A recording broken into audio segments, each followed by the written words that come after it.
here with Powdah. And we turned our friend Choppa into a troll. But not that type of troll. Mark is delicately cleaning Choppa's face. And now we're going to powder around the edges so we can see where to put the glue. We were a bit ballsy with this in that we just covered his whole face with glue and just stuck it on rather than doing it in segments. We did actually, and I only realised when we started painting that there was actually some glue under the paint. Here we are, we're gluing down Choppa's eyebrows so that they're flat underneath the prosthetic and the removal's a bit nicer for him. So his eyebrows don't get caught up in the prosthetic. And we are also pushing them down with powder just to flatten them out. So then we covered everywhere inside the powder with a thin layer of Prosaide Adhesive. Prosaide is really good for foam latex. Yeah, and we let that go tacky. Yeah, so wait till it goes clear. Oh yeah, so I got this piece from RBFX. This was sent to me by the guys over there. This is just a kind of random piece that they sell. That's my head indeed. So we did make sure it fit his head before we put the glue down. Yes, we did. The one thing I probably would change about this, or what I would advise more so, is when you're applying a foam latex piece to stand directly in front of the person, just for alignment purposes, because I noticed that Kiana and I did one side each, and they were slightly different, which is fine if you're looking for something asymmetrical, but I would definitely recommend sort of standing directly in front when you're applying. Yeah, for sure. So once we've stuck most of the piece down, Kiana and I are now working our way around the edges with more Prosaide, more glue. Yeah, just to get them nice and flat. We also put a thin layer of Prosaide just on the outer edges so that they would blend seamlessly into the skin. The RBFX prosthetics do have really nice thin edges. They've got amazing edges, actually. It's pretty easy to blend those in. And then we powdered over the top just to take away the stickiness. Yep. Powdered. And then we took selfies. Definitely need a selfie break at this point. Absolutely. Yeah, and then the ears. Yeah, so this was tricky. I've actually never applied ears before, so it was quite difficult to get Choppa's ears inside these pieces. It took me several goes. I think Choppa has abnormally large ears. No, he doesn't. I'm just kidding. No, he's actually got well-shaped ears. It was just my bad application to begin with. We love you, Choppa. Yes, we do. He was a really good model. He sat really still. He was amazing, and I said he was honestly one of the best actors that I've ever put an appliance on before. So yeah, legend. He just loved the process too. Yeah. So we also blended the edges of the ears with a little bit of Prosaide and powdered them, and now we're going to stick some horns on. Yeah, so originally these are sort of designed to stick on the forehead or on the top of the head, but we decided we wanted to change up the character a bit more. And we thought this would complement the teeth that we added later on as well. We're going to have some heavier lower teeth pieces coming up. So they're from another company, but we decided we wanted to change up the appliance a little bit more. Yeah, make it unique. Yeah. These ones those horns had a little bit of a thicker edge, and you did notice that one's a little bit thicker, but they are a lot cheaper as well. Pros, cons. Yeah. So we had to put a couple of layers of Prosaide around those to blend them in and then powder those as well. Yeah, there was definitely a difference between the texture of those horns and the face appliance, so the quality of the two is very different. Yeah, the face is a lot softer. Yeah. But for horns, you don't really need them to be soft. Soft horns. Soft horns. I love soft horns. That's weird. Yeah, there you go. So you had to actually get the thickened Prosaide Cream on there, one step above the Prosaide itself. Yeah, and I remember it took a little while for this to dry too, so we had a bit of time spare between. So we had a mix of some of the Mel PAX paints to do a base. So we have the Alabaster, which is a light off-white. Added a little bit of green pearl to make it a little bit shiny, a little bit iridescent, I guess. And some PAX thinner, just so it spreads easier over the piece. PAX paints are really good for foam latex appliances. Yeah, so it only takes a really small amount to cover a large area as well, which is awesome. We just applied that with a foundation brush in it. Yep, so we started over the appliance first, and then we sort of worked our way out from there. I think my foundation matching skills need some work. I thought you did a great job. And we took it down the neck and over the ears, but I don't think we did behind the neck just because it wasn't going to be seen. Yeah. The second layer is a mix of the Monster Grey, which is a kind of a green more than a grey, I guess. Yeah, maybe that's I guess Monster. It's kind of like it looks almost like a royal green, I'd say. And a bit of ivory to lighten it, and then some thinner as well. And we started on the ears and around the outside of the face. Just a bit of stippling. Yeah, so the idea behind the colour palette was actually some moldy water that I found in a bucket one afternoon that had gone green.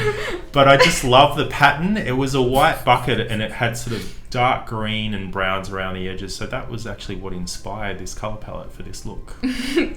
True story. Yeah, true story. Is it sort of fair to say that, you know, when we were creating this, we did have colours in mind, but not really patterns and things? That's as true. well? Yeah, not really patterns. I think we had a couple of reference photos, but And we knew that we wanted to start dark around the outside Yep. and sort of keep it quite light in the middle of the face. yeah, But that's so we didn't about, get too muddy. yeah, that's about all we had in mind. So then we added a darker layer of Monster Grey mixed with Black Lagoon. We got into some sponges as well. Yep. And the idea behind this is just to sort of dab it loosely and then keep some of that white in the middle, in the sort of crevices of the prosthetics. Oh, you gave him little freckles. You did too. So the interesting part about the paint process too, and we were talking about this earlier, is that this can kind of look like shit up until the very last 2 minutes. So it's quite hard to visualize the end product when you're painting like this. But Yeah. it did all come together in the end. I feel like as every makeup that I do, there's always a moment where I'm like, is this going to work? Absolutely. And you just keep going, and then by the end of it, you're like, yeah, no, this is fine. Yeah, it's kind of a battle between giving up and continuing too. Cool, yeah, and we started going with some, this is our European Body Arts, just some alcohol paints and that kind of, what kind of brown would you describe that as? No, it looks kind of almost like a baby poo Baby brown. poo brown. Yeah. Just to like get a really light wash that sinks into the crevices of that beautiful sculpt. Yeah, so we wanted to start to darken up some of the folds around the nose and in the forehead. It looks so good right now. It does. I think this is about the point I wanted to give up and walk away. We got some Bluebird palette action, some more browns. Oh, this is a tea stain, I think, and no, age spot. Oh no, it is tea stain. Yes. Tea stain. Yes. Yeah, it's a nice color. It's a great palette, by the way. Character palette. Yes. So yeah, getting it into all of those crevices, and then we're gonna like dry brush back over the top so that the darkness just remains in the deepest parts. Yeah, so we were loading up those stipple brushes pretty heavily with a lot of alcohol paint and then just letting that sort of fall into the cracks. Oh yeah, I'm dabbing as well with a tissue. You are dabbing, we're all dabbing. This is a Nye Ultimate FX Palette. It's just cream paints, which are good around the eye area. So I'm putting kind of a really light grey. I think we ended up changing that colour a couple of times until we found one that we liked. Yeah, so I'm adding some detail around to the outside of the horns now, just to kind of make it look like they're coming out through the skin. Yeah, the grey looks really cool toned compared to the warm browns. But yeah, we put some over the lips as well.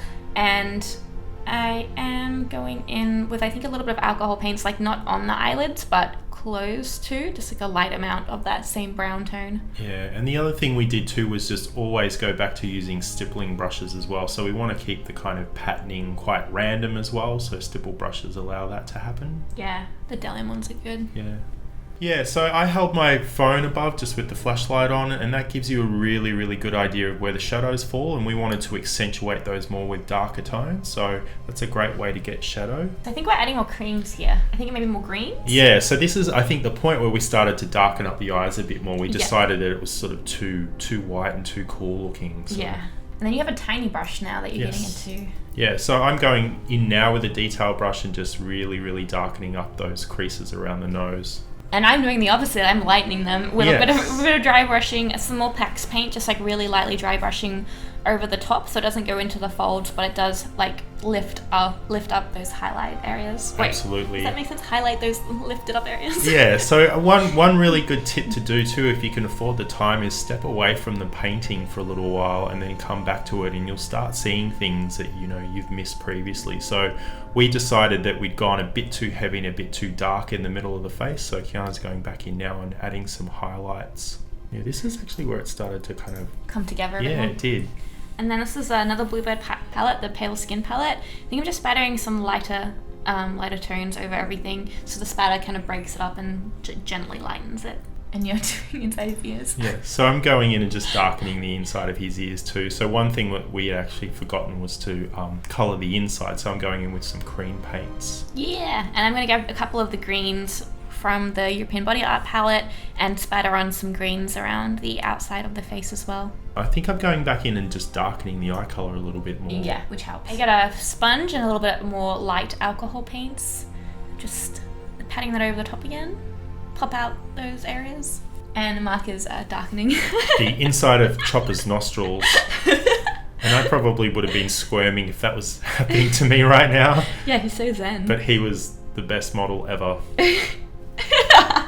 You seem going nuts. It's I think fine. I did ask him whether it was tickling, so... Now we're both adding a bit more lightness. It's a lot of layers. Yeah, there were lots of layers of colour in this. And then once we've lightened everything, we're going to add a bit more colour now. So I'm spattering on a lot of green paints. And we found sort of towards the end too that the green started to contrast against Choppa's red hair, and we liked it. Yeah, we were going to cover up his hair, but we decided to keep it as part of the character. Yeah. I can't remember what we were going to do with his hair. I can't remember either. I think it was a hood or something like that. Yeah. I'm just putting grey into some of the deeper folds, just a small detail brush. Oh, that's my palette plug. We didn't actually use that. I just wanted to show it on camera. So there you go. Contact me if you want one. Oh yeah, so we're just putting a bit more darkness into those lines, which is really making it nice and contrasty. Yeah, so we really wanted to accentuate all that awesome sculpting in that piece. And then we realised we hadn't done anything to the horn. Oh, just a little bit to the horns. A little bit, yeah.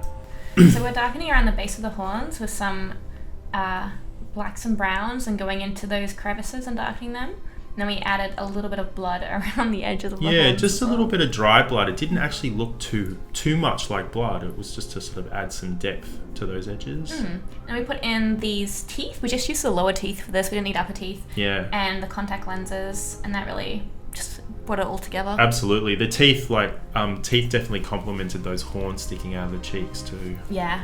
And I'm adding a little bit of red, or kind of reddy pink around the eyes, just to go along with the theme of the red hair and the red contact lenses. Yeah, and it also looked kind of a bit like irritation too, but suited the character really well. Yeah. I think I put a tiny bit of red back onto the lips as well. Yep. We used the mouth effects stains at this point too. These are awesome. What are you doing? I have no idea what I'm doing there. But obviously Choppa started laughing. I like the neck. It's Yeah. pretty under the chin. Oh, so it's gotten darker. So we actually started using the mouth stains on top of the skin as well, just because we really liked that green. Yep, and you can definitely do that with those mouth stains, so you can use them to paint prosthetics too. And then what colour is that? The black in the mouth? I think it is. I can't remember. I think it's sort of a green black. From memory, it's similar to that baby poo colour. Yum. Something like that. I may have actually mixed two mouth stains together. But yeah, we wanted to add some sort of more definition into those teeth too, and those mouth stains help do that. He does look like he crawled out of like a He swamp. does. He absolutely does. Yeah, I think he was kind of loving himself at this point. So we put a whole bunch of stain in his mouth, and we actually got Choppa to kind of dribble or let it drool slightly too. There I am, putting it around the outside. Helping the drool. Helping the drool. And then I think we're adding a little bit more red again, just Yep. amping that up because it looked cool. And then at that point we're like, yeah, it's pretty cool. We can Yep. probably finish. It's always hard to know when to stop. Yeah, I know. We could have kept going all day and just kind of refining and adding more highlight and more detail, but you've kind of got to get to a point where you just say, that's it. Yeah, It's done. ready to go. Called it. And we were both really happy with it. Yeah, and then you adjusted the light. You adjusted the lighting to get some really cool high contrast photos. Yeah, so I think we had two box lights originally, and Yeah. then we just turned one off, and sort of that helps accentuate the folds and the wrinkles in that prosthetic, similar to holding the foam light above as Yeah, well. and the edges are really good. You can't really see them that much. It's just, I think Roland's Yeah. pieces are just really good. But for yes, foam. yeah, seeing the kind of what that single light hit the face now just looks really cool. Mm. And it also picks up his hair well too. Yeah, it makes it really vibrant. Yeah. It's also funny because he's such a happy guy and he just looks so angry. Yeah, I know. Foam is annoying to remove. It is really annoying to remove, and I think I give an award to Kiana because she was the first person to find an edge. I think it took Not me... a competition. I know, but it took me about half an hour to find one. But we eventually got there. Yeah, I think we're just using an oily-based remover because it's nice and gentle on the skin and just working it underneath the piece, but the foam does like to absorb a lot of the remover. It does, absolutely. So that took us quite some time, and again, you know, Choppa being the best model ever, Yeah. sat there and tolerated it the entire time. Yeah, no complaints. Yeah. Look at So at that point, we killed Choppa. We held a bag over his head, and I put my hand on his mouth, and he stopped breathing, and then we got rid of the body. And that's the end. We didn't want him revealing the photos of the Yeah. makeup before today, Yeah, so... we just decided we didn't need him anymore. Just kidding. Just a hot, steamy towel to help get off the glue. Thanks for coming to our TED Talk. Yes, thank you for listening in. This makeup was awesome. This is actually one of the first times I've applied foam latex, and I was really, really happy with the end result. Yeah, you got a good piece to start with. I did. That actually makes a massive difference. Yeah, trying to apply the really cheap foam latex is a bit more difficult. Yeah, this was a beautiful sculpt as well. So yeah, amazing. Yeah, if you want like a really high quality Halloween prosthetic. Yep, contact RBFX. Or if you want film quality stuff for your film, they have a really, really big catalogue. They do. They have a everything. huge catalogue. Yep, we'll link it down below. Hashtag not sponsored. Yes, I know, we wish we it just was, love him. We do love RBFX. Don't forget to like, comment, and subscribe To Kiana's channel. Go look at Mark's channel too. Yeah, I might post it up on mine as well, although my channel's not living anymore. I will share this around as well. Perfect. All right, thanks guys. We'll see you again soon. Thanks. Bye. Bye.